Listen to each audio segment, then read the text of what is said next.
नमस्कार। संतोष की रिपोर्ट में आप सबों का स्वागत है।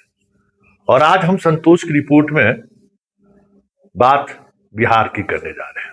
जी हां, सम्राट चौधरी के मुख्यमंत्री बनते ही उनके एफिडेविट सहित उनके शैक्षणिक योग्यता को लेकर सोशल मीडिया में कह सकते हैं कि वायरल हो रहा है।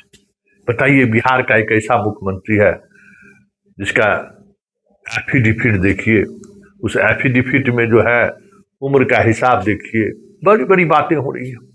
आपराधिक रिकॉर्ड देखिए, किस तरीके के लोग बिहार के मुख्यमंत्री बने हैं, तरह तरह की चर्चा हो रही है। लेकिन मेरा सवाल है कि पेड़ रोपिएगा बबूल का तो आम कहां से खाइएगा। इस प्रदेश की विरासत को जिसने भी साझा किया हो, जिस तरीके से भी साझा किया हो, 4 पिछड़े नेता इस प्रदेश को मिला, दलित और पिछड़े नेता। रामविलास पासवान, लालू यादव, नीतीश कुमार और सुशील मोदी, चारों अपने अपने पार्टी के सुप्रीम रहे। इन चारों को राजनीति में किसने लाया, आज ये वक्त नहीं है इस पर चर्चा करने की। आज वक्त है कि इन चारों ने बिहार को क्या दिया, बिहार की राजनीति को क्या दिया। क्योंकि सम्राट चौधरी चाहे तेजस्वी हो, चाहे निशांत हो, चाहे चिराग हो, ये सारे चेहरे ऐसे चेहरे हैं जिन चेहरों के सहारे परिवार को क्या दिया इसने, ये समझा जा सकता है। मतलब अपने परिवार के बच्चों को भी इन लोगों ने वो नहीं दिया जो इनके परिवार, इनके पिताजी और बाकी लोगों ने दिया। राजनीति में ऐसे थोड़ी आ गए ये लोग। उस दौर में राजनीति में आए जिस दौर में सवर्णों का बोलबाला हुआ करता था। मतलब सवर्णों ने पिछड़ों और दलितों में ऐसे नेताओं को साथ लाया जिसमें कुछ न कुछ चीजें ऐसी थी जो उस राजनीति को देश के मानचित्र में स्थापित किया। ये चारों नेता देश में जाने जाते हैं, लेकिन जब इन चारों नेताओं के हाथ अपनी पार्टी का कमान आया तो इसने क्या किया। रामविलास पासवान ने बिहार के तमाम अपराधियों को सांसद विधायक बना दिया।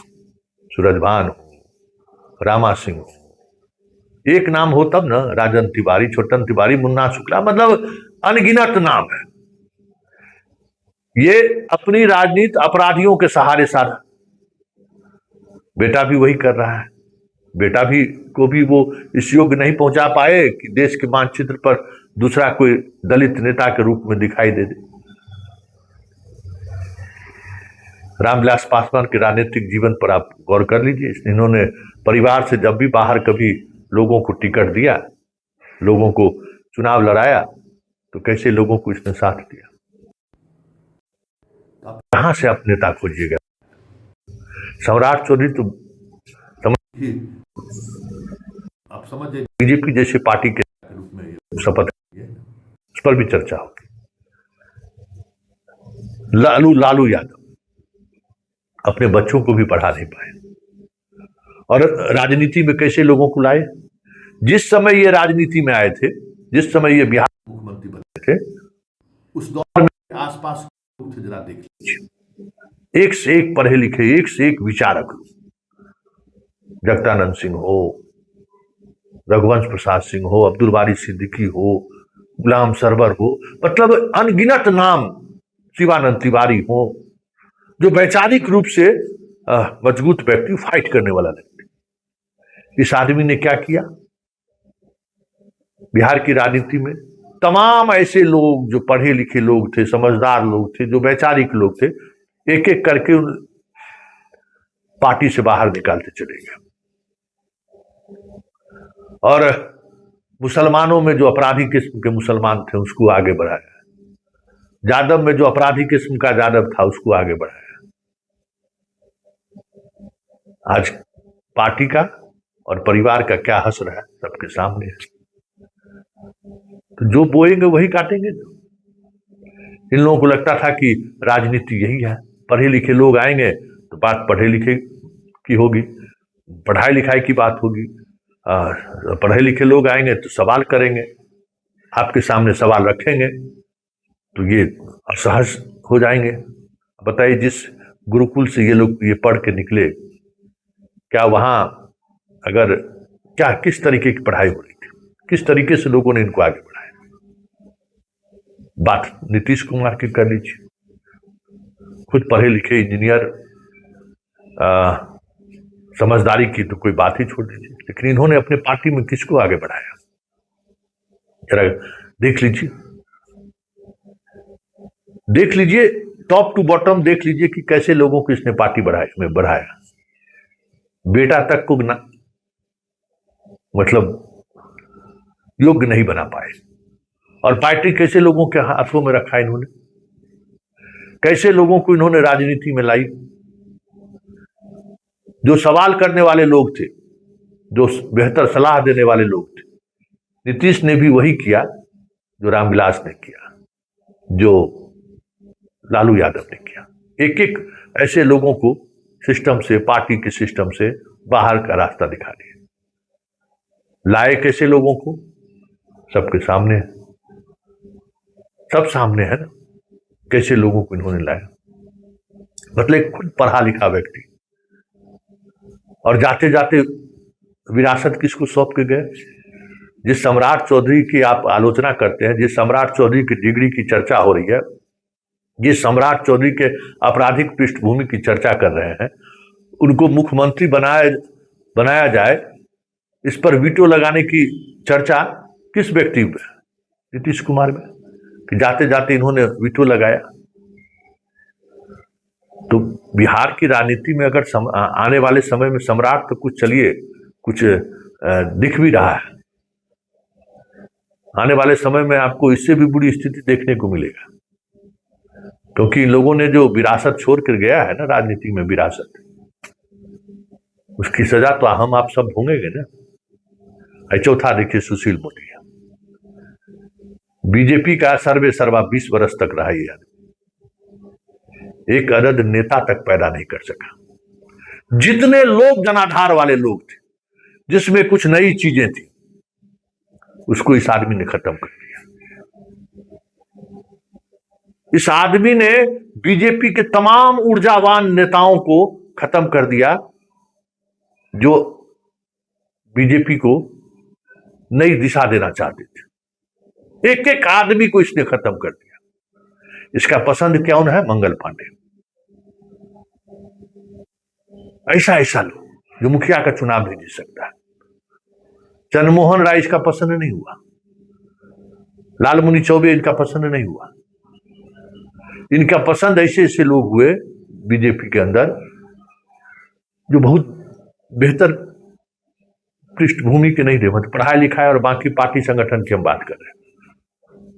तमाम ऐसे लोगों को इसने आगे बढ़ाया, जिसका परिणाम आज सम्राट चौधरी है कि आज बीजेपी के अंदर एक भी मुख्यमंत्री के चेहरा लायक व्यक्ति नहीं है, एक भी।